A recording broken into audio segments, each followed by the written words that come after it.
요즘 저희들이 새벽 예배 때마다 사무엘상의 말씀을 묵상하고 있습니다.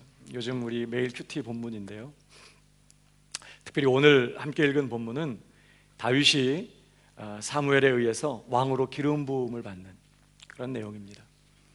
우선 오늘 1절을 보시면요, 여호와께서 사무엘에게 이르시되 내가 이미 사울을 버려 이스라엘 왕이 되지 못하게 하였거늘 네가 그를 위하여 언제까지 슬퍼하겠느냐. 너는 기름을 뿔에 채워가지고 가라. 내가 너를 베들레헴 사람 이새에게로 보내리니 이는 내가 그 아들 중에서 한 왕을 예선하였음이니라. 그래서 사무엘은 하나님의 지시를 따라서 베들레헴으로 갑니다. 가서 이새와 그의 아들들을 만나게 됩니다. 이새에게는 8명의 아들이 있었는데요, 하나님께서는 그 중에 누구를 왕으로 예선하셨는지 미리 말씀하지 않으셨습니다. 가서 내가 일러주는 그에게 기름을 부으라고 하셨어요. 그래서 이제 제사 자리를 마련하고 그 자리에 이새와 그 아들들을 초청했습니다. 사무엘이 이새 장자 엘리압을 볼 때 여기 있구나, 이 사람이 하나님이 예선한 왕이구나, 이런 생각을 했어요. 왜냐하면 그의 외모가 아주 출중했기 때문에. 용모도 아담하고 키도 크고, 하여튼 키는 크고 봐야 돼. 우리 여러분 6절을 보십시오. 그들이 오매 사무엘이 엘리압을 보고 마음에 이르기를 여호와의 기름 부으실 자가 과연 그 앞에 있도다 하였더니, 그 다음 절이요, 여호와께서 사무엘에게 이르시되 그 용모와 신장을 보지 말라. 내가 이미 그를 버렸노라. 그가 아니라는 거예요. 내가 왕으로 택한 사람이 아니라는 것입니다. 그러면서 하신 말씀이요, 나의 보는 것은 사람과 같지 아니하니 사람은 외모를 보거니와 나 여호와는 중심을 보느니라. 놀라운 말씀을 하셨습니다. 한번 따라 하십시다. 나 여호와는 중심을 보느니라. 여기 중심을 본다는 것은 사람의 내면을, 그의 마음을 의미합니다. 하나님이 사람을 보시고 판단하는 기준은 외모가 아니라 마음이라는 거예요. 우리 옛말에 10길 물속은 알아도 한 길 사람 속은 알 수 없다는 말이 있습니다. 우리는 다른 사람의 속마음을 들여다볼 수 없습니다. 이 시간에도 여러분이 이렇게 경건한 모습으로 저를 바라보고 있지만 마음은 어떤지 몰라요. 빨리 설교가 끝나기만을 바랄 수도 있습니다. 어떤 마음인지 우리는 그 사람이 내 마음이 솔직하게 이렇다고 말해주기 전까지는요, 우리는 그저 그의 태도나 표정이나 행동을 보면서 추측할 수 있을 뿐이지 그 마음을 들여다볼 수는 없습니다. 그래서 참 오해도 많이 하고 실수도 많이 하죠. 나한테 잘해준다고 그냥 믿고 다 맡겼더니 사기를 당하고 어려움을 당하는 경우가 얼마나 많이 있습니까? 우리는 다른 사람의 속 마음을 들여다볼 수 없습니다. 그래서 동시에 우리는 다른 사람도 내 마음을 들여다볼 수 없다는 걸 잘 알아요. 다른 사람들이 나를 판단할 때 뭘 갖고 해요? 내 외모나 나의 어떤 태도나 외적으로 드러나는 행동을 보고서 나를 평가하고 나를 판단할 거라는 걸 알아요. 그러니까 자꾸 외모에, 외적으로 드러나는 행동에 신경을 쓰게 되는 것입니다. 요즘 그렇게 성형수술이 유행하는 것도 한국에서는 그냥 얼굴이 못생긴 건 용서가 안 되는 죄인 것 같이, 그러니까 자꾸 막 뜯어 고치고 하려고 하는 거죠. 외모가 이쁘면, 잘생겼으면 좋은 사람일 거라고 사람들이 이렇게 생각해 줄 거라고 생각하는 거예요. 그러니까 자꾸 외모에, 또 외적으로 드러난 어떤 행동에 자꾸 신경을 쓰게 돼요. 그러면서 우리는 정작 우리의 속 마음에는 소홀히 하는 경향이 있습니다. 사람들이 보지 못하니까 그저 겉으로는 아무렇지도 않은 것처럼 행동하지만, 그런 표정을 짓고 사람을 대하지만, 그러나 속 마음으로는 함부로 생각하고 악감을 품기가 쉽죠. 내 마음을 다 볼 수 없다고 생각하니까.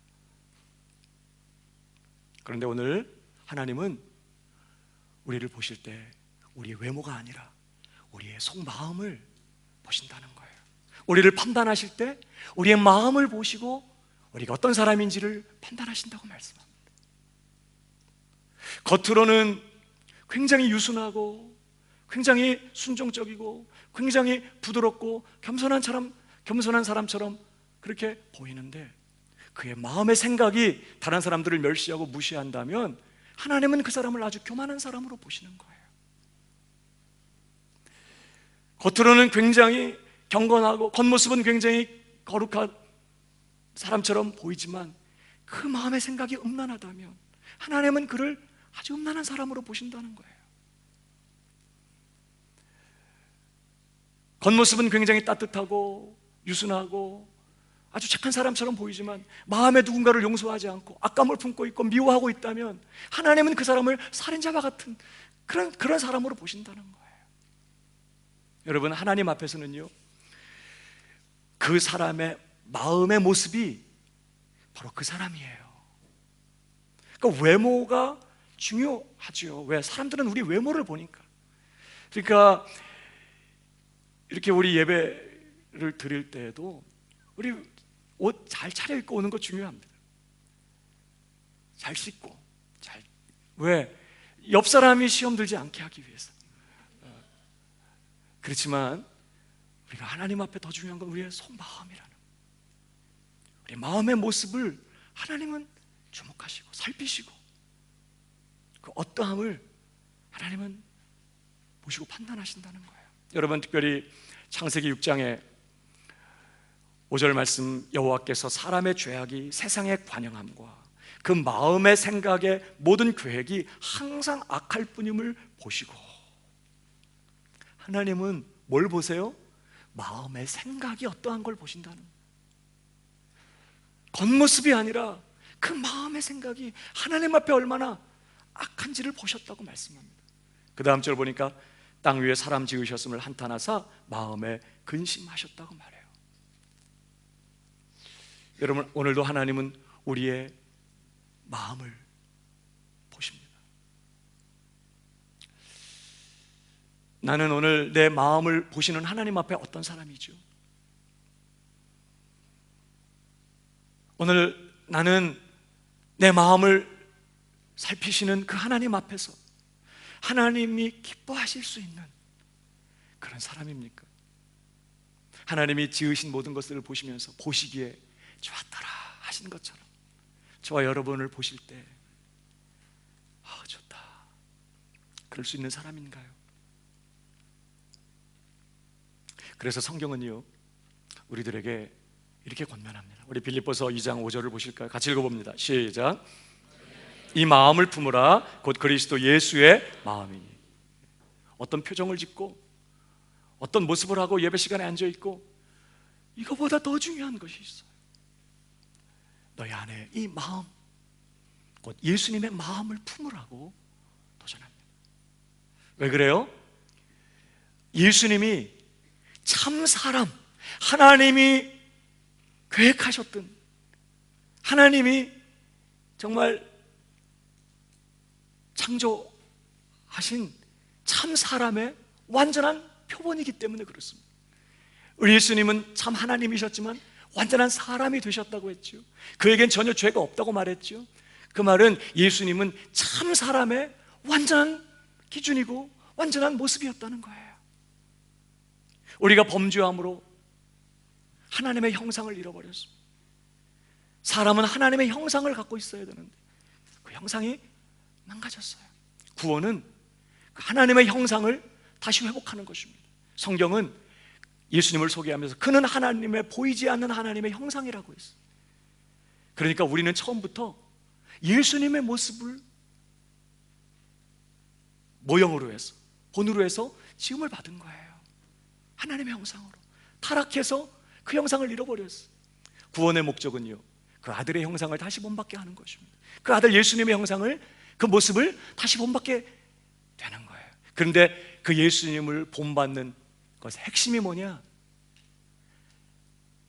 예수님의 그 마음을 우리가 갖게 되는 거죠. 외적으로는 예수님처럼 행동하고 있는데 마음은 교만하고 마음은 누군가를 미워하고 악하다면 전혀 예수님을 닮는 게 아니라는 거예요. 무릎을 꿇고 정중하게 다른 사람의 발을 씻고 있지만 그 상대방을 무시하고 있다면 예수님 닮은 게 아니잖아요. 예수님을 본받는 핵심이 그 예수님의 마음을 우리가 갖게 되는 것입니다. 그 우리의 마음이 주님의 마음을 담는 것이죠. 너희 안에 이 마음을 품어라. 그리스도 예수의 마음이. 저는 저와 여러분이 예수님의 마음을 담게 되기를 주님의 이름으로 축복합니다. 그러면 겉모습도 자연스럽게 되게 돼 있어요.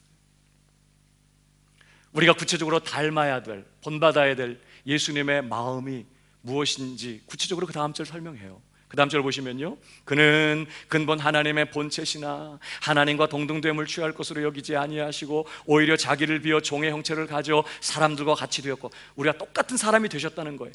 사람의 모양으로 나타나셨음에 자기를 낮추시고. 자, 우리가 본받아야 될 예수님의 마음, 품어야 될 예수님의 마음이 어떤 것이냐 하면서 첫 번째로 그는 자기를 낮추셨다. 여러분, 사람은 하나님 앞에 어떤 존재냐? 자기를 낮춰야 되는 존재. 그게 사람. 예수님의 마음은 바로 그런 마음이 되셨다는 거예요. 자기를 낮추시. 어떤 마음이에요? 겸손한 마음. 이 겸손하다는 표현은요, 뭐 굽신거리고 그런 게 아니라 하나님께 전적으로 의존하는 마음을. 우리는 유한한 존재예요. 우리는 스스로 자가 발전기를 갖고 있는 존재가 아니에요. 그건 하나님만 자존하시는 존재. 우리는 하나님께 의존적인 존재예요. 오늘도 우리에게 일용할 양식 주세요. 우리 죄 용서해 주세요. 오늘도 악에서 건져주세요. 오늘도 시험에서 우리를 건져주세요. 하나님 영광 위에 살게 해주세요. 우리 스스로는요, 그게 불가능한 존재들이란 뜻이에요. 우리는 철저하게 하나님께 의존해서 그분이 주시는 것으로 살 수 있는 그런 존재. 겸손한다는 것은 그런 존재인 걸 깨닫고 하나님께 전적으로 의존하는 걸 말해요. 어린아이같이. 예수님이 그런 분이셨어요. 난 하나님 없이 아무것도 아닙니다. 늘 하나님을 찾고 하나님께 의지하고 하나님께 의존했던 예수님의 마음이 겸손한 마음. 저는 저와 여러분의 마음이 그렇게 되기를 축복합니다. 두 번째, 예수님의 마음은 어떤 마음일까요? 계속 보십시오. 자기를 낮추시고 죽기까지 복종하셨으니. 어떤 마음이에요? 순종하는 마음. 하나님께 복종하고 굴복하고 순종하는 마음. 그저 겉으로는 예 하지만 속으로는 우시, 이게 아니라 마음으로부터 하나님 뜻에 온전히 굴복하는. 그래서 죽기까지 복종하사 십자가에 죽으셨다고 말합니다. 죽기까지 복종하는 이게 주님의 마음입니다. 순종하는 마음, 굴복하는 마음. 저는 이 마음이 저와 여러분의 것이 되기를 축복합니다. 이 주님의 마음, 이 마음은 품으라는 거예요. 그뿐만 아니라 여기 죽기까지 복종하셨으니 곧 십자가에 죽으심이라 그랬습니다. 여러분, 십자가에 죽으셨을 때 여러분, 그 십자가에 죽으시는 그 목적은요, 궁극적으로 하나님의 영광을 위한 것이었어요. 모든 사람이 죄를 범하였으며 하나님의 영광에 이르지 못하더니 그랬습니다. 우리 모두는 하나님의 영광을 위하여 지음받은 존재들이에요. 우리를 통해 하나님은 영광을 받으시고 하나님의 이름이 영화롭게 되시고, 그런데 우리가 범죄하고 타락함으로 하나님은 영광을 받지 못하게 되었습니다. 하나님의 영광이 드러나지를 못해요. 하나님의 이름이 영광스럽게 되지를 못하고 있습니다. 하나님의 영광은 땅에 떨어지고 말았어요. 단순히 예수님이 십자가에 죽으시는 것은 그저 우리를 지옥의 형벌에서 건져주시고 우리를 천국 데려가시기 위함인 정도가 아닌 것이, 다시 우리를 구속하셔서 다시 우리를 통해 영광을 드러내려 하신, 우리를 통해 영광을 받으려고 하신 그 목적을 다시 이루기 원함이었던 것이죠. 여러분, 그래서 요한복음 17장에 우리 예수님의 대제사장의 기도가 기록되고 있는데, 거기 보면요, 첫 절에 같이 읽어볼까요? 시작. 때가 이르렀사오니 아들을 영화롭게 하사 아들로 아버지를 영화롭게 하게 하오. 때가 이르렀단 말은 이제 십자가 못 박으실 때가 다가왔다는 거예요. 아버지, 십자가 잘 지고 죽을 수 있게 해주십시오. 그런 기도입니다. 근데 이 기도를 뭐라고요? 아들을 영화롭게 하사 아들로 아버지를 영화롭게 하게 하옵소서. 이 십자가의 죽으심의 궁극적인 목적은 하나님을 영화롭게 하는 것이, 택하신 자들을 구원하심으로 말미암아 하나님의 목적을 이루시고, 그래서 하나님이 영화롭게 되시는 그 일이 십자가를 지는 목적, 그리고 자신의 십자가의 죽으심을 통해 하나님이 영화롭게 되시는 그 일이라면 자신의 그 십자가의 그 비참하고 그 치욕스러운 죽음조차도 영광으로 생각하신 분이 예수님이셨어요. 아들을 영화롭게 하사, 이거 십자가 잘 지게 하라고, 아들로 아버지를 영화롭게 하게 하옵소서. 그러니까 예수님의 마음에는 하나님을 영화롭게 하고 하나님 그분을 높이고 하나님 그분을 영광스럽게 하려는 그런 마음이 불타고 있었던 걸 보게 됩니다. 어떤 마음일까요? 이 마음, 이게 예배자의 마음이에요. 우리 인간은 하나님을 예배하는 존재, 예배받는 존재가 아니라 하나님께 예배하는 존재, 하나님께 영광 돌리는 존재거든요. 참 사람이 되신 예수님의 마음은 하나님을 늘 높이고 그분에게 영광 돌리고 그분을 영화롭게 하는 일에 초점이 맞춰져 있었어요. 그 일을 위해서 십자가를 지는 일조차 그런 영광스럽게 생각하실 정도로. 여러분, 그래서 특별히 에베소서를 보면요, 5장 2절에 그는 우리를 위하여 자신을 버리사 향기로운 제물과 생축으로 하나님께 드리셨느니라. 십자가의 죽으심이 하나님 앞에 드린 예물, 제사였다고 지금 얘기하는 거예요. 자신의 전부를 예물로, 향기로운 제물로 하나님 앞에 드리신 거예요. 그게 십자가의 죽음이었어요. 예수님은 늘 하나님의 영광을 위하여 예배자의 마음으로 예배하는 삶을 사셨지만 그 예배의 가장 절정이 어디였냐? 골고다 언덕 십자가였어. 최고의 예배를 하나님 앞에 드리신 거예요. 예수님의 마음, 어떤 마음? 예배자의 마음. 하나님을 높이고 영광 돌리고 감사하고 찬양하는, 자신의 전부를 하나님 앞에 드려 주님을 높이는 예배자의 마음, 이게 주님의 마음이었어요. 저는 여러분의 마음, 저와 여러분의 마음이 그렇게 되기를 축복합니다. 뿐만 아니라 네 번째로 우리 예수님의 마음 어떤 마음입니까? 여기 십자가의 죽으심이라, 예수님은 단지 하나님을 영화롭게 하기 위하여 하나님의 앞에 자신의 몸을 제물로 드리기 위하여 죽으신 것만이 아니라 그 십자가의 죽음은 우리를 구원하기 위한 죽음이었어요. 바울이 뭐라고 말합니까? 나를 사랑하사 나를 위하여 자기 몸을 버리신 하나님의 아들이라고 고백해요. 십자가의 죽으심은 곧 우리를 향한 사랑, 긍휼, 우리를 향한 그 불쌍히 여기는 그 주님의 마음에 아주 절정이었던 것이죠. 그러니까 오늘 이 예수님의 마음 어떤 마음일까요? 십자가의 죽으심이라 이렇게 하는 예수님 마음, 우리를 불쌍히 여기시고 우리를 긍휼히 여기시고 우리를 사랑하시는 마음. 오늘 지금 이 너희 안에 이 마음을 품으라 하면서 소개하는 예수님의 마음은 적어도 네 가지 마음으로 표현되고 있는 것이에요. 전적으로 하나님께 의존하는 겸손한 마음, 하나님 앞에 온전히 굴복하고 복종하는 순종하는 마음, 하나님을 영화롭게 하고 하나님께 영광 돌리는, 하나님을 높이는 예배자의 마음, 무엇보다 죄인들을 불쌍히 여기고 긍휼히 여기는 사랑의 마음, 너희 안에 이 마음을 품으라는 것이. 왜? 이것이 우리 하나님이 원하시는 참 사람의 모습이기 때문에 그렇습니다. 우리 사람들이 하나님 앞에서 가져야 될 모습이, 마음이 오늘 예수님이 지금 보여주시는 이 마음이라는 거예요. 너희는 이 마음을 품어라. 그런데 중요한 건요, 오늘 이런 하나님이 원하시고 하나님이 기뻐하시는 이런 예수님의 마음을 가장 많이 닮았던 구약의 인물이 바로 다윗이라고 오늘 소개하는 것이에요. 오늘 이새의 7 아들이 사무엘 앞에 다 지나갔습니다.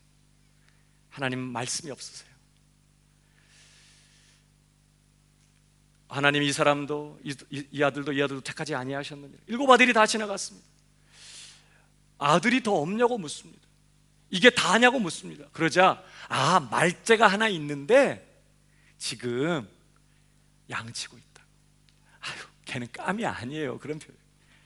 분위기입니다. 아니, 말째가 아닌데 양측이 빨리 데려오라고 말합니다. 그래서 이새가 사람을 보내서 들판에서 양치는 다윗을 데리고 왔어요. 야, 너 빨리 와! 그래가지고 그냥 들판에서 허겁지겁 그냥 땀, 흙먼지 범벅이 된, 그리고 뭐 머리는 감았겠어요. 들에서 양치라고 치냐고 뭐 들판에서 늘 그렇게 짐승과 같이 살면서 그냥 냄새나고 아주 초라한 모습을 한 다윗이 아무 영문도 모르지 황급하게 그 자리로 왔습니다. 여러분, 오늘 근데요, 성경은 이렇게 말합니다. 이에 보내어 그를 데려오매 그 빛이 붉고 눈이 빼어나고 얼굴이 아름답더라. 여호와께서 가라사대 이가 그니 일어나 기름을 부으라. 다윗이 딱 들어왔는데 뭐 어따 그래요? 그 빛이 붉고 얼굴빛이 붉고 눈이 빼어나고 얼굴이 아름답더라. 아니, 외모 안 보시고 중심을 보신다더니 여긴 또 외모에 대해 나오네.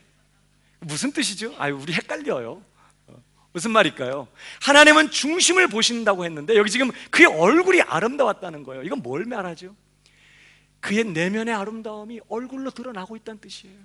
얼굴이 그 정도였다면 그의 내면이 얼마나 하나님 앞에 아름다웠는지에 대한 이야기를 하는 것입니다. 그는 비록 외적으로는 형들처럼 출중하지 못했던 것 같아요.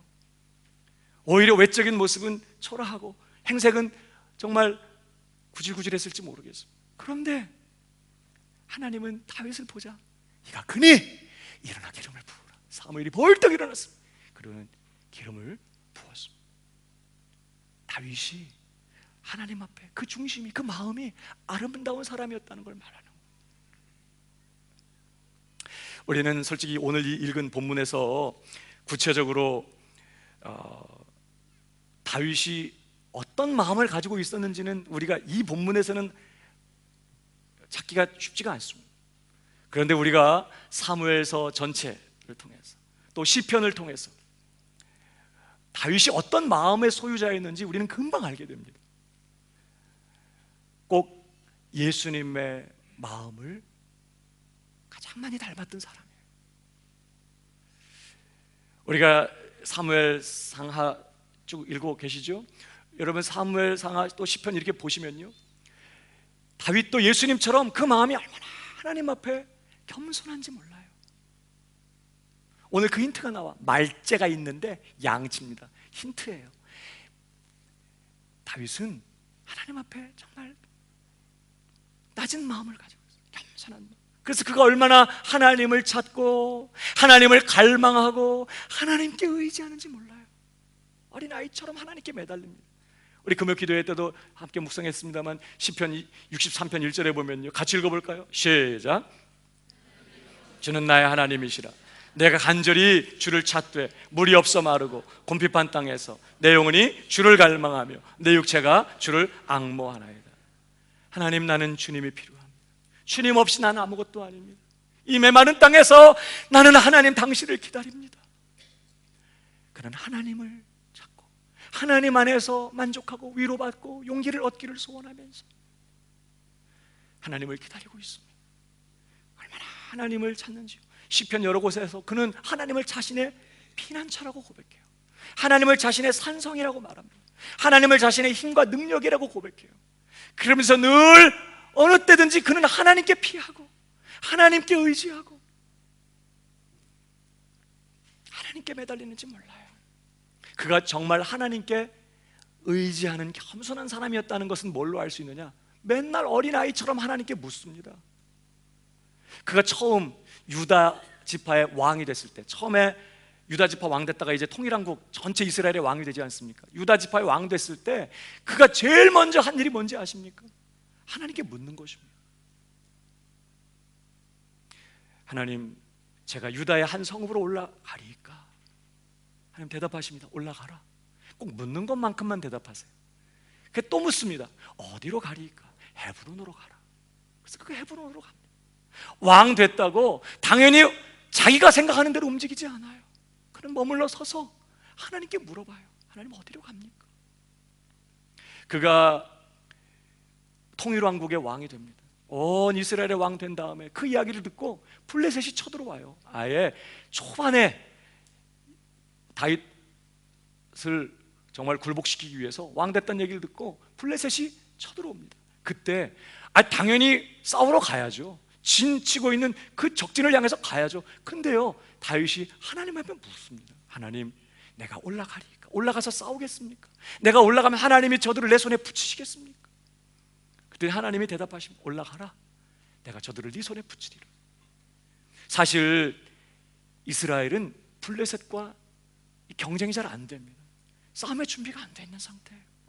그러나 하나님이 올라가라 하시니까 하나님이 책임져 주실 줄 믿고 올라가는 것입니다. 그리고 승리했습니다. 이번에 또 동일한 자리로 블레셋이 쳐들어옵니다. 그러면 당연히 올라가라고 그랬으니까 지난번도 이번에도 또 올라가야죠. 근데 또 물어요. 하나님, 내가 올라가야 합니까? 올라갑니까? 올라가지 마라. 뒤로 돌아가라. 그래서 이번엔 뒤로 돌아가서 주님의 지시를 따라 또 전쟁을 치르고 또 승리합니다. 그는 자기 생각대로 판단하고 자기가 가진 그런 기준 가지고 경험 가지고 결정하지 않습니다. 하나님께 묻고 하나님의 지시를 따라가요. 그렇게 어린아이처럼 하나님께 의지하고, 그래서 하나님을 찾고 하나님을 갈망하고 하나님께 의지하고 하나님께 물어보면서 일평생을 살았던 사람, 그 마음이 하나님 앞에 겸손했던 사람, 다윗이었어요. 뿐만 아니라 다윗은요, 예수님과 똑같이 예수님처럼 그 마음이 늘 하나님께 굴복하는, 복종하는, 순종하는 마음이었던 것을 보게 됩니다. 하나님이 올라가라고 하면요, 다윗은 뒤돌아보지 않고 올라갑니다. 지금 내가 준비가 됐냐 안 됐냐, 지금 올라갈 만한 상황이냐 아니냐, 지금 분위기가 되냐 아니냐 따지지 않습니다. 하나님께 물어보고 하나님의 말씀이 오면 그냥 그 말씀 붙잡고 가요. 순종합니다. 그가 소바왕 하닷 에셀이라는 사람과 전쟁을 하고 하나님의 도우심으로 승리하게 됩니다. 승리하면 많은 전리품들을 탈취하게 되죠. 이 소바왕 하닷 에셀이 정말 패하고 다윗이 전리품을 거둘 때 마병 1700을 사로잡았다고 했습니다. 마병은 뭐 하는 병사예요? 말 타는 병사예요. 그러면 말이 몇 마리? 1700마리입니다. 여러분, 유다 팔레스타인 땅에는 말이 많지 않았어요. 품질 좋은 말들은 애굽에서 주로 생산되었습니다. 이 말이 전투력이 얼마나 큰 영향력을 행사하는지 몰라요. 병거, 마병, 요즘으로 말하면 장갑차, 탱크 뭐 이런 거예요. 전쟁을 치를 때 마병이 쫙 병거를 끌고 앞에 쫙 포진하고 있으면 벌써 기가 눌리는 것이죠. 그 당시 말이 얼마나 값비싸고 또 중요한 그런 전쟁의 무기였는지 몰라요. 그런데 오늘 다윗이요, 그 1700마리 말 중에 100마리 말만, 최소한의 말만 남겨놓고 나머지 1600마리의 말 발의 힘줄을 다 끊어버립니다. 발의 힘줄을 끊었다는 것은 말을 폐기 처분하는 거예요. 어디 아무짝에 쓸모없는, 그게 다 버려요. 아니, 얼마나 아까워요. 이유가 있습니다. 신명기서에 보면 17장인가요? 왕된 자는 말을 많이 두지 말라고 그랬어요. 말의 힘을 의지하지 마라. 말을 더 많이 갖기 위해서 사람들을 애굽으로 보내지 말라고 했어요. 왜? 하나님이 이스라엘의 마병이 되시기 때문에, 하나님이 이스라엘의 병거이시기 때문에 하나님만 의지하라는 거예요. 말 의지하지 말라고 하는 거예요. 그러니까 아깝지만 하나님 말씀에 순종하는 것입니다. 그 결과는 하나님이 책임져 주시겠지 하면서 그는 말의 힘줄을 끊어버려요. 사울은 어땠죠? 아말렉 진멸하라고 했습니다. 하나님이 도와주셔서 전쟁에 승리합니다. 근데 진멸하려고 보니까 양소 살찌고 기름진 게 너무 많아. 아까워서 그래서 다 살려두고 뭐만 죽여요? 병든 거, 가치 없는 거, 낮은 거, 이런 것, 등급이 낮은 것들만 다 죽여요. 다 끌고 왔습니다. 사무엘이 책망하니까 하나님께 제사 드리려고 불순종했어요. 그러나 다윗은 달라요. 아깝지만 그는 하나님이 먼저예요. 하나님 말씀에 순종하고 하나님께 굴복합니다. 그가 사울을 피해서 도망 다닐 때, 사울이 자기 군대를 이끌고 사울이 자기 군대를 이끌고 다윗을 추격할 때요, 다윗이 여기 있다는 소문이 들리면 3,000명 막 군사를 이끌고 막 추격하면, 그럼 또 이쪽 산으로 피하고, 또 이리 가면 또 저쪽 산으로 피하고, 늘 그런 시대예요. 근데 그런 때에 다윗이 한 소식을 듣습니다. 블레셋 사람들이 그일랏 지방의 거민들을 쳤다는 거예요. 추수 때 그일랏 지방에 쳐들어와서 추수한 곡식들을 다 탈취하고 그일랏 거민들이 너무 어려운 가운데 있다는 이야기를 듣습니다. 다윗의 마음이 불편합니다. 자꾸 마음이 쓰여요. 그래서 그가 그래도 구하러 가야지 뭐, 그 옳은 일이지, 가지 않습니다. 하나님께 물어봐요. 하나님, 제가 가서 블레셋 사람을 쳐야 합니까? 제가 그일랏 거민을 구원할까요? 묻습니다. 이미 그는 왕은 아니지만 왕으로 기름 부음 받은 사람입니다. 자기 백성들을 돌보고 보호해야 될 책임이 있는 사람입니다. 그가 하나님 앞에 물을 때 하나님께서 올라가서 블레셋을 치라는 거예요. 그일랏 거민을 구원하라는 것입니다. 그래서 이제 자기 사람들에게 그 이야기를 하고 가자고 합니다. 그러니까 다윗의 사람들이 하나같이 안 된다는 거예요. 너무 위험하다는 거예요. 지금 그렇지 않은 우리가 사울에게 지금 발각되지 않기 위해서 숨어 지내는 판인데, 아니 그일락 거민 구하겠다 거기 가서 블레셋과 전투를 벌이면 바로 그 뉴스가 사울에게 들어갈 것이고, 그러면 사울이 우리가 어딘지 알고 군대를 이끌고 그리 오면 우리는 블레셋과도 싸워야 되지만 사울의 군대와도 싸워야 되는데, 아니 달랑 400만 갖고 지금 뭐 하냐는 거예요. 안 된다는 거예요. 너무 위험하다는 것입니다. 우리 못 간다는 거예요. 그러니까 다윗이 하나님 어떻게 할까요? 올라갈까요? 근데 하나님 또 말씀하세요. 올라가라. 블레셋을 치고 그일락 거민을 구원하라는 것입니다. 뒤돌아보지 않고 다윗이 올라갑니다. 지금 이 사람들을 한테 잘해야 됩니다. 이들이 나중에 자기 도와줄 사람이에요. 다 이 다윗 지금 따르고 있는 이 사람들이 다 다음에 용사들이 되고 다윗의 왕국을 굳세게 만드는 그런 충신들이 됩니다. 지금 이 사람들 비유 맞추고 이 사람들 잘 해줘야 됩니다. 근데 이 사람들 모두가 반대합니다. 어떻게 하실래요 여러분은? 하나님, 마음은 온유로 돼. 분위기가 아직 아닌데. 죄송해요 주님. 다윗은 그렇지 않습니다. 하나님이 가라 하시면 환경과 상황이 맞지 않아도 가는 것입니다. 그러면 나를 따라올 사람은 오고, 오지 않을 사람은 남아 있으시오. 그리고는 하나님께 순종해 갑니다. 얼마나 따라왔는지 모르겠죠. 아마 많은 사람들이 또 다윗을 따라간 것 같습니다. 어쨌든 다윗은 하나님이 말씀하시면 지금 자신에게 그 결과가 손해가 되는 상황이어도 순종하며 갑니다. 그 마음이 하나님께 굴복하는 마음이, 순종하는 마음이. 저는 저와 여러분의 마음도 그렇게 되기를 축복합니다. 그러다 보니까요, 다윗의 기쁨이 뭐가 기쁨이냐? 하나님의 말씀대로 사는 게 그 기쁨이에요. 그러다 보니까 이 순종하는 마음을 가진 다윗, 뭐가 가장 큰 고통일까요? 하나님의 뜻대로 살지 못하는, 그가 자신의 욕심 때문에 하나님을 거역하고 불순종하고 하나님께 정말 순종하지 못한 것을 깨닫게 될 때에 그는 가장 마음 아파합니다. 통회하고 자복하며 회개합니다.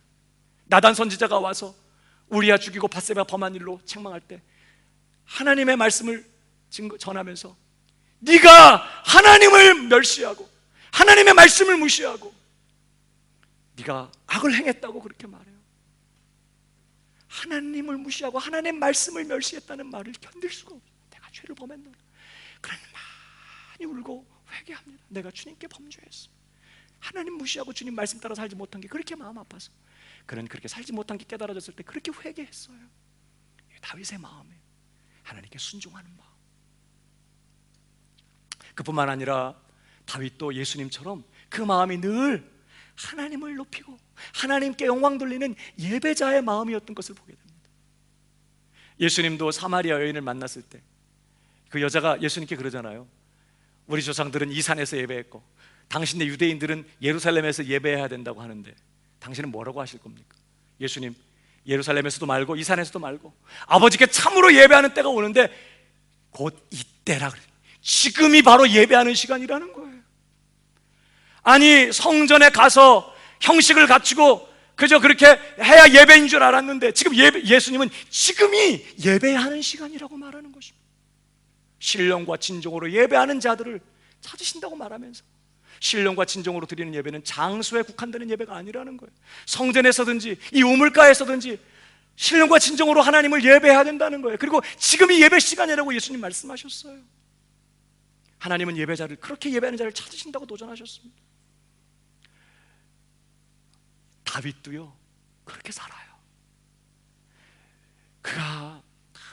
그의 시편은 그냥 시 한 수 지어볼까? 그래가지고 앉아서 막 머리를 싸매고 단어를 고르고 그래서 지은 시편이 아니에요. 늘 그냥 하나님 앞에 드렸던 기도들을 옮겨놓거나 적어놓은 것들이에요. 그는 늘 하나님의 선하심, 하나님의 나를 위해 행하신 그 일들을 기억하고 늘 하나님을 바라보고 그 하나님의 선하심과 그분이 행하신 일들을 인하여서 하나님을 찬양합니다. 이 praise, 하나님을 찬양한다는 게 뭐예요? 사람에게 쓰면 칭찬이잖아요. 칭찬. 그러니까 하나님 찬양하는 게 딴 게 아니고 하나님 칭찬해 드리는 거예요. 이 praise, 하나님께 쓰면 찬양이고, 아이들에게, 다른 사람에게 쓰면 칭찬이고, 자기에게 쓰면 자랑이고, 하나님 칭찬해 드려요. 하나님 잘하셨어요. 하나님 정말 잘하세요. 하나님 정말 귀하신 분이세요. 하나님 정말 짱이세요. 그러면서 하나님 찬양합니다. 하나님의 선하심과 그분의 행하신 일 때문에 늘 그는 하나님 앞에 성축하고 경배하고, 하나님의 선하심과 그분이 행하신 일 때문에 때로는 손을 들고 찬양하기도 하고, 때로는 무릎을 꿇기도 하고, 때로는 엎드리기도 하고, 때로는 손뼉을 치기도 하고, 때로는 소리를 지르기도 하고, 때로는 춤을 추기도 하고, 그렇게 기뻐하고 즐거워하면서 하나님을 찬양하고 경배하고 하나님을 높이고 하나님 앞에 영광 돌리는 사람이 다윗이에요. 놀라운 건요, 그가 성전에 있어 자 지금 이제 묵두하심으로 예배를 시작합니다. 하나님 찬양합니다. 하나님 감사합니다. 하나님 정말 영광스러운 분이세요. 이렇게 하고 예배 이제 끝나고 또 집에 가서는 아무 일도 없고, 이게 아니라 사실 다윗이 하나님을 예배했던 때는 이미 들판에서 양 치는 목동일 때부터 외롭고 고독할 때 하나님을 찾고 자신에게 임하시는 하나님 그 임재 앞에서 감격해하고 기뻐하고 찬양하고 감사하고 영광 돌리고, 그러면서 하나님과의 관계를 돈독히 하고, 그러면서 여러분 믿음이 자라고, 그래서 양 잡으러 온 다른 맹수들 죽이고 이런 삶을 사는 거예요. 그러니까 무슨 다윗은요, 그가 성전에 있든지 광야에 있든지 침소에 있든지 한낮이든지 한밤중에 깨어있는 시간이든지 그는 늘 하나님께 영광 돌리고 감사하고 찬양하고 하나님 기뻐하고 하나님 즐거워하면서 하나님을 경배하고 예배하는 그런 사람이었어요. 이 다윗입니다. 다윗에게는요, 예배가 무슨 종교적인 행사나 종교적인 의식이 아니었어요. 우리에게 가장 불행한 일이 무엇인지 아십니까? 예배를 종교 행사나 종교 의식으로 전락시키는 것입니다. 그저 예배는 어떤 정해진 시간에 어떤 정해진 장소에서 정해진 어떤 특정한 어떤 의식을 통해서만 하는 것이라고 생각하는 것이 가장 어리석고 위험한 생각이에요. 우리는 함께 모여서 특정한 시간에 특정한 날을 정하고 그런 어떤 특정의 순서를 갖춰 집중적으로 예배 드리는 것 참 중요하지만, 그런 예배는 그것만이 아니라는 걸 기억해야 돼요. 다윗에게 있어서 예배는요, 어떤 그런 종교 행사나 의식이 아니었어요. 그에게 있어서 예배는 그의 삶의 방식이었어요. 그의 삶의 전 영역이 예배였습니다. 왜 그랬죠?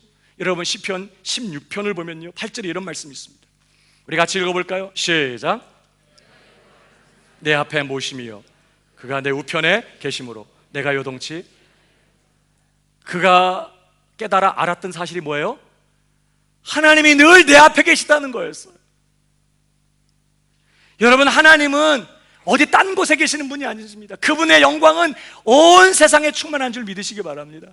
우리가 하나님을 피하여 어디로 숨을 수 있겠어요? 물고기가 물속에 태어날 때부터 죽을 때까지 존재하는 모든 순간에 물속에 있는 것처럼 우리의 존재는 하나님의 임재 안에 있어요. 이 자리에 공기보다 더 빽빽하게 하나님은 우리의 전 존재를 감싸고 계세요. 내가 하나님의 신을 떠나 어디로 가겠습니까? 우리는 하나님 품 안에 거하고 하나님이 전후 좌우를 두르고 계시고 내 모든 존재를 감싸 안고 계시고 나는 그분의 정말 영광스러운 그 임재 안에서 태어나서 먹고 마시며 그분이 행하시는 모든 행사들, 이 복된 행사들을 보고 누리고 맛보고 경험하고 그분이 허락하신 이 모든 사건들을 체험하고 그분의 숨결 속에서 살아가고 있는 존재일 뿐이에요. 죄인은 그 사실을 전혀 알지 못하고 하나님 임재 안에서 하나님이 행하시는 이 복된 행사들을, 그분이 내리시는 비, 그분이 허락하신 햇빛, 그분이 불게 하시는 바람, 그분이 만나게 하신 사람, 그분 하나님이 행하신 모든 선한 일 먹고 마시고 그 속에서 살면서도 어리석은 자는 그 마음에 이르기를 하나님이 없다, 하나님이 없다는 거예요. 하나님 부정하고 살아요. 신자는요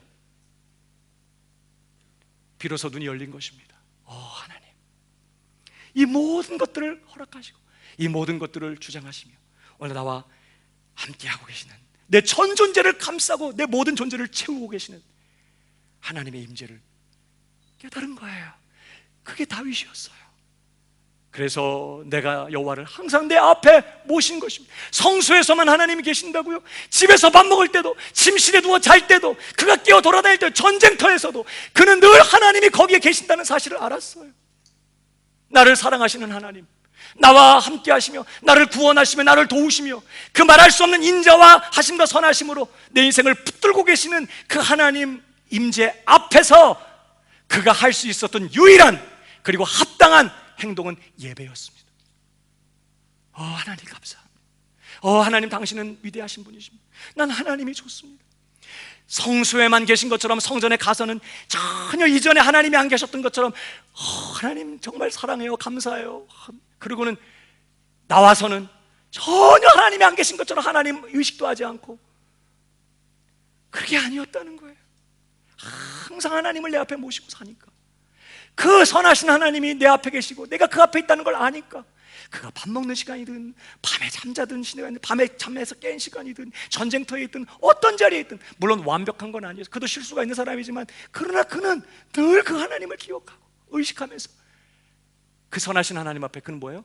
손을 들어요. 감사합니다, 찬양합니다, 경배합니다, 기뻐하고 그가 행하신 모든 행사들을 인하여 즐거워함으로 하나님을 찬양하고 하나님께 영광 돌리고, 그게 다윗의 삶이었어요. 예배자입니다. 이게 다윗의 마음이에요. 저는 여러분의 마음도 그렇게 되기를 축복합니다. 뿐만 아니라 여러분, 다윗의 마음도요, 예수님처럼 늘 다른 사람을 긍휼히 여기고 불쌍히 여기는 그런 사람이에요. 그일라 거민들이 침략을 당했다는 소식을 들었을 때 다윗이 자꾸 마음이 걸려서 결국은 하나님께 물어볼 수밖에 없었던 것도, 그의 마음이 이렇게 매정하고 무정한 사람이 아니에요. 어려움 당한 사람들에 대한 긍휼한 마음이 있는 것이 얼마나 힘들까. 지금 내가 지금 여기에 그 소식을 들은 건 혹시 내가 가야 되는 거 아닌가. 그가 특별히 사울에게 추격을 당하면서 아둘람 굴에 숨어 있을 때 그의 소식을 듣고 사람들이 그에게 몰려왔는데 누가 왔죠? 환난 당한 모든 자, 빚진 자. 빚진 자는 어디 갈 데가 없는 사람들이에요. 도망자예요. 빚 갚기 전에는 편하게 살 수 없는, 도망할 수, 정처 없이 빚진 자, 마음이 원통한 자. 빚진 자들은 가난한 자들이죠. 원통하고 소외되고 세상에서 버림받은 사람들이. 다윗의 소문이 들리는 것입니다. 사회에서는 소외되고 버림받았고 상처받고 억울한데 다윗이 품어준다는 거예요. 다윗이 받아주고 그 이야기 들어주고 그 억울한 마음 만져주고, 그런 소식을 듣게 되니까 사람들, 그런 사람 한두 명이 다윗에게 몰려와서 아둘람에 400인이 다윗과 함께 거합니다. 다 거친 사람들입니다. 상처받은 사람, 마음이 억울하고 악감을 품고 원한을 품고 있는 사람들이니까 얼마나 거칠겠어요. 조금만 건드리면 후시 하고 막 칼 빼고 막, 그 파리 잡을 때 우리 이렇게 탁 하지, 이 사람은 막 칼 던지는 사람이에요. 칼 막 거칠고 아주 상처가 많은, 원통한, 원한이 있는 그런 망가진 사람들, 그들을 다윗이 품어요. 이렇게 사랑스럽고 순종적이고 정말 이렇게 겸손하신 이런 분들을 모시고 목회하는 것도 이렇게 힘든데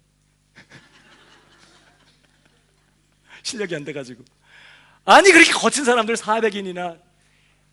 근데 그들을 품는 것이에요. 위로하고 싸매고. 여러분, 그들이 그 아둘람굴에서 다윗과 함께 예배하고 다윗의 믿음을 통해 그들이 다시 상처를 치료받고, 그러면서 그들이, 그 아둘람 공동체가 결국은 다윗 왕국을 이루는 일에 용사들이 되는 거예요. 그 거침이 회복되고 치료받으니까 용맹함이 되어서 다윗을 세워 다윗 왕국을 견고하게 만드는 기둥 같은 일꾼들이 됐어요.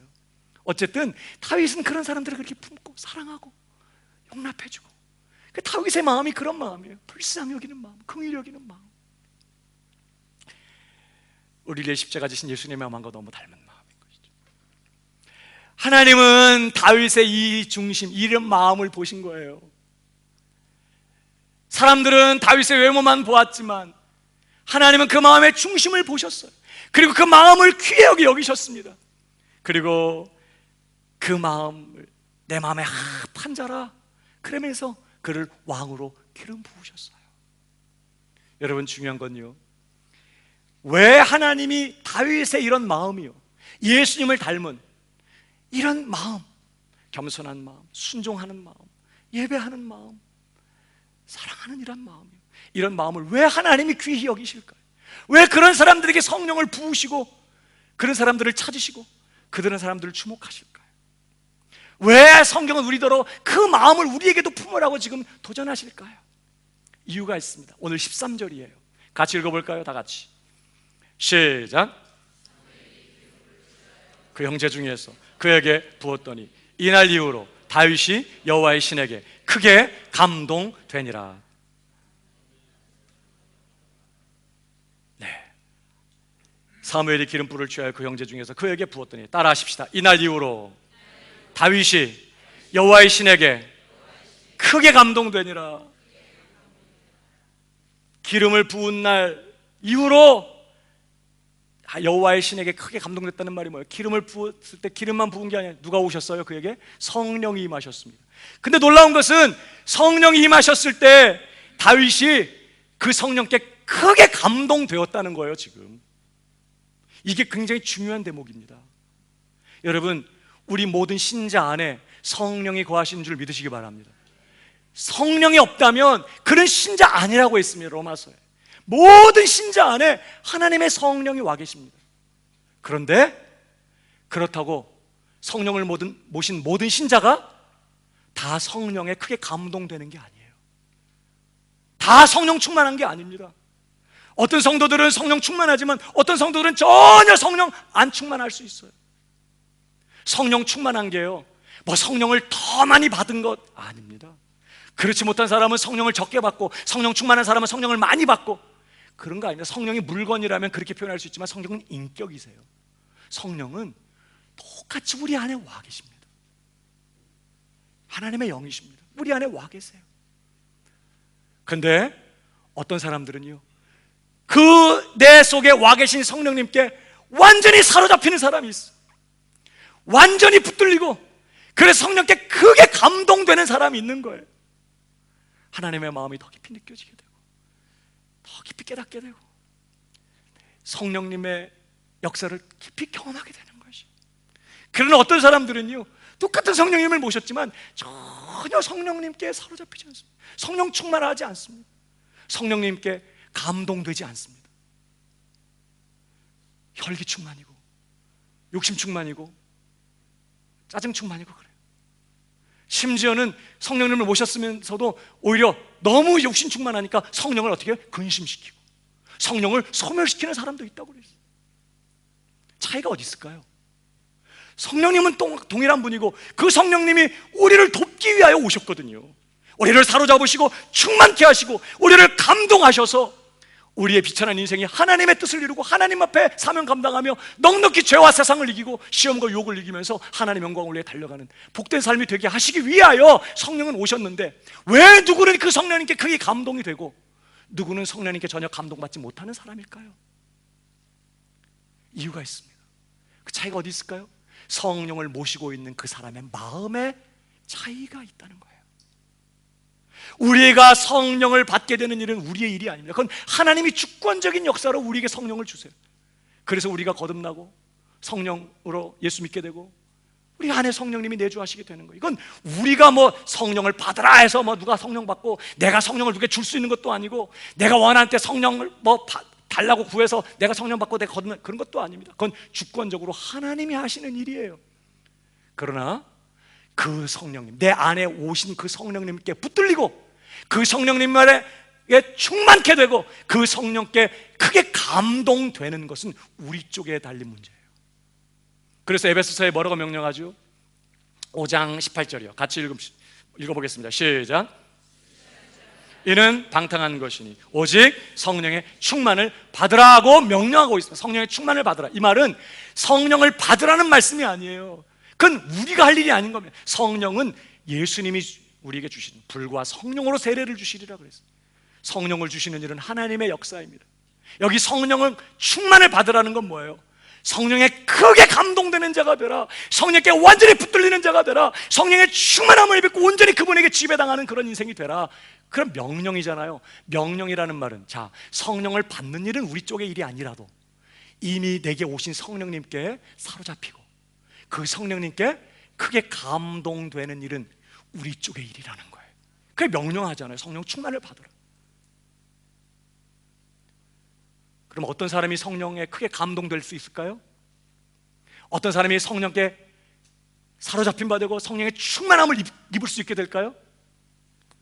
오늘 그 중심이, 그 마음이 다윗처럼 하나님 보시기에 아름다운 사람인 것입니다. 다윗처럼 그 마음이 하나님 앞에 전적으로 의존하는 겸손한 마음, 하나님을 찾고 하나님께 의지하고 난 아무것도 아닌 줄 알고 오늘도 하나님을 목말라 하면서 하나님을 찾고 하나님을 피하고 하나님께 의지하고 하나님께 물어보고 전적으로 어린아이 같이 하나님께 매어 달리고 하나님을 의존하는 어린아이 같은 겸손한 마음, 하나님 말씀 앞에 굴복하고 순종하는 마음. 그래서 하나님 앞에 순종할 때는 기쁨이 있지만 말씀을 거역하고 말씀에 불순종했을 때는 아파하고 가슴을 정말 찢으면서 회개할 줄 아는, 한 때로 살지 못한 것 때문에 회개할 줄 아는 그런 마음, 순종하는 마음이 무엇보다 하나님 바라보고 하나님 그분의 은혜에 감사하고 하나님 그분을 높여드리고 하나님 그분에게 영광 돌리고 하나님 그분의 존재와 그분의 행하신 일로 인하여 기뻐하고 즐거워하면서 하나님을 예배하는 그런 마음, 다른 사람을 불쌍히 여기고 긍휼히 여기는 사랑의 마음, 이런 마음을 가진 사람이 성령께 붙들려요. 성령님께서 그런 사람을 감동하실 수가 있어요. 성령이 오셨지만 마음이 그런 마음이래야 성령님이 감동하실 때 감동을 받고, 마음이 그런 마음이래야 성령님께 붙들리게 되고 크게 감동이 되는 것입니다. 그래서 하나님이 기름 부으시기 전에 그런 자를 찾으신다니까. 그리고는 기름을 부으셨어요. 여러분, 그래서 예수님도요, 예수님의 마음이 그런 마음이라고 했잖아요. 예수님도 요단강에서 세례를 받으시고 비둘기처럼 성령이 그분 위에 내려오셨을 때 그 다음에 그가 성령의 충만함을 받고 성령의 이끌림을 따라 광야로 가시고 공생애를 시작하십니다. 그의 남은 생의 성공적인 사역의 비결은 성령 충만한 삶이었어요. 성령의 이끌림을 따라 사시는 거예요. 여러분, 성령님이 오셨지만 왜 예수님을 성령님이 완전히 사로잡고 완전히 충만케 하시고 크게 감동하실 수 있었느냐? 예수님의 마음이 그런 마음이에요. 겸손하고 순종하고 하나님을 예배하고 사랑하는. 다윗도 그래서요, 그가 기름 부음을 받은 그날 이후로 성령에 크게 감동되는 사람이 돼요. 일평생 그렇게 됩니다. 근데 여러분, 사울은 어때요? 완전 반대. 사울도 똑같이 성령을 받은 사람입니다. 그래서 그가 왕으로 기름 부음 받고 성령이 그에게 임했을 때 사울도 뭐 했어요? 막 예언도 해요. 그러나 딱 한 번 위기의 때 하나님의 성령에 크게 감동되었다는 말이 한 번 딱 나오고 그 이후에 전혀 성령께서 그를 감동시켰다 뭐 이런 얘기가 전혀 나오지 않습니다. 그는 똑같이 성령을 받은 사람이지만요, 완전 다윗의 마음과 반대 마음입니다. 그가 처음에는 겸손했어요. 그래서 하나님이 그를 왕으로 택해요. 왕으로 뽑히니까 그가 행구 사이에 뒤에 숨어가지고 아우 난 감이 아니라고. 막 풍채도 좋고 인물도 잘생긴 사람인데 나는 왕이 아니라고 그러면서 숨어 있었습니다. 그 정도로 겸손한 사람이었어요. 그 하나님이 그 사람을 택해서 왕으로 기름 부으셨어요. 그런데요, 그가 하나님의 도우심으로 형통하게 되자 교만해졌습니다. 마음이 교만해지고 전쟁에 승리하고 돌아올 때 자기 기념비를 세우고 마음이 얼마나 교만해졌는지요. 성경 뒤에 보면 사울이 하나님 앞에 전적으로 의존했다, 하나님께 의지했다, 하나님을 찾았다, 갈망했다, 하나님께 물었다, 이런 얘기가 없어. 어쩌다 묻지만 하나님 대답도 안 하십니다. 그 마음이 너무 교만하죠. 뿐만 아니라 다윗의 마음같이 순종하는 마음이 아니라 거역하는 마음이에요. 아말렉 다 진멸해라. 가서 싸우는데 하나님 도와주셔서 진멸합니다. 근데 아까운 거예요. 이거 죽이면 뭐해? 살려가지고 뭐 예배하는 데 쓰고 나머지 다 우리가 챙기면 되지. 그래가지고 다 진멸하라는 명령 불순종 거역합니다. 그의 마음이 자신의 욕심을 쫓아 거역하는 마음이 책망하니까요 핑계를 대요. 하나님께 예배하려고 회개하지 않아요. 하나님 뜻대로 살지 못한 것 때문에 가슴 아파하지 않습니다. 거역하는 마음. 사울이 그 어디에도 하나님 앞에 감사했다, 예배드렸다, 하나님을 기뻐했다, 즐거워했다, 하나님을 높였다, 찬양했다 없습니다. 그의 마음은 예배하는 마음이 아니에요. 하나님 높이고 감사하는 마음이 아니에요. 뿐만 아니라 다윗 때문에 얼마나 그 마음에 시기가 가득해졌는지, 미워하고 악감을 가지고 죽이려고 하고 늘 그런 마음이 어떻게 하면 사람을 창으로 던져서 죽이려고 해요. 자기 위에서 수금을 타고 있는데 죽이려고 창을 뽑아서 2번이나 막 던지고 말이죠. 그 마음에 미움과 징후가 가득한 마음이에요.